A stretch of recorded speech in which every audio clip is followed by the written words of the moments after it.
To ask Scott and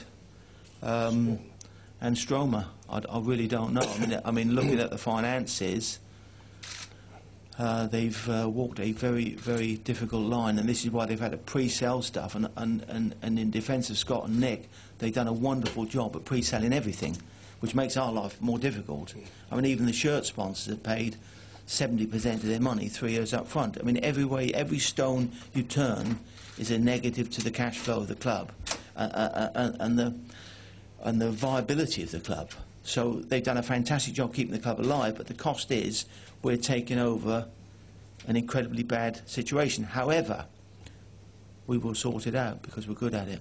Short term, short term, David, I guess the priority is to keep this club in the Premier League. What confidence do you have in Gianfranco Zola and his squad? We've got every confidence in both the manager and the squad, but we accept the squad is a little bit too thin at the moment. And it's a very imbalanced squad. It's a squad with a mass of midfielders and really short in every other position, particularly strikers. We all know we're short of strikers.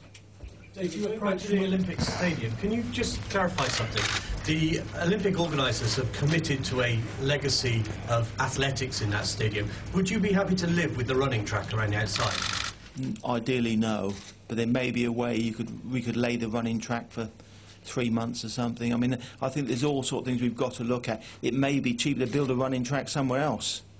I mean, it's not impossible. You build an athletics track here, which wouldn't cost a lot of money, and it's a quid pro quo. I mean, there's all sorts of permutations.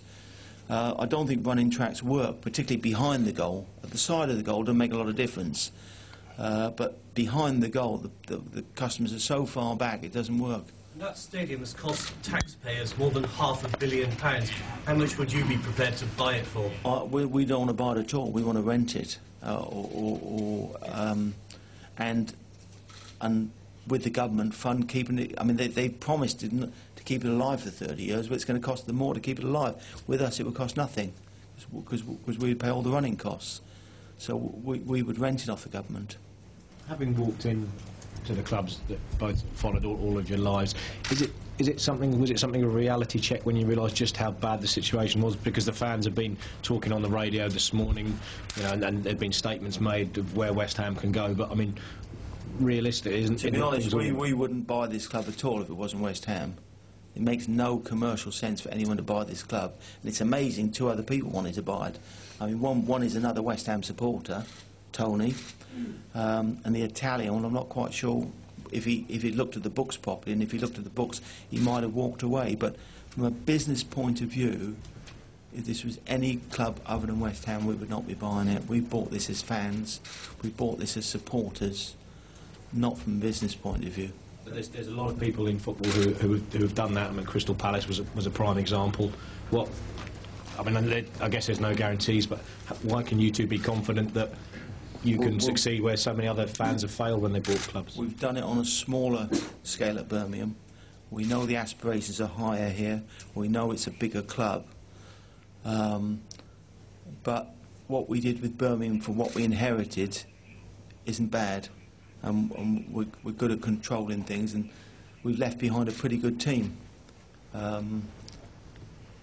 Long term, we'd like a better team here, but I wish tomorrow we could change the Birmingham team for the West Ham team, because it isn't a bad team. They haven't picked up 33 or 36 points by luck.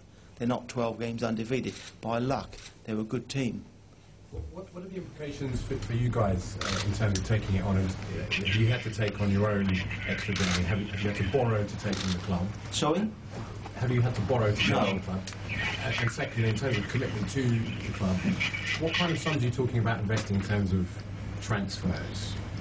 Which, because you just alluded to the fact that you want to work on the team that's unbalanced. I mean, how much money is going to be available for the moment? Well, I think the first thing that we needed to do when we first realised the situation at West Ham United, and that was not necessarily to bring in new players. The first thing was to make sure that no players left the football club. That was the key issue for us, because up until a month ago, you constantly read and saw on TV that the current owners would have to sell their best players to actually stay in business. So that was the prime, the driving force. I'll let you go back, David. The position was, if somebody didn't buy the club in the next 10 days, the club had to raise £8 million in this transfer window to survive, and they had to raise another £12 million in the summer.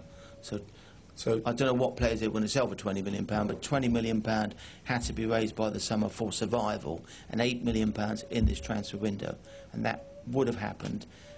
Anyone would have to be sold for whatever they could get to get £8 million in. Back to David. But having said that, and that's the first thing that we've achieved the fact that that won't be the case. So we can reassure fans who were terrified at the thought that they were going to lose 2 or 3 of their best players. That is now not going to happen.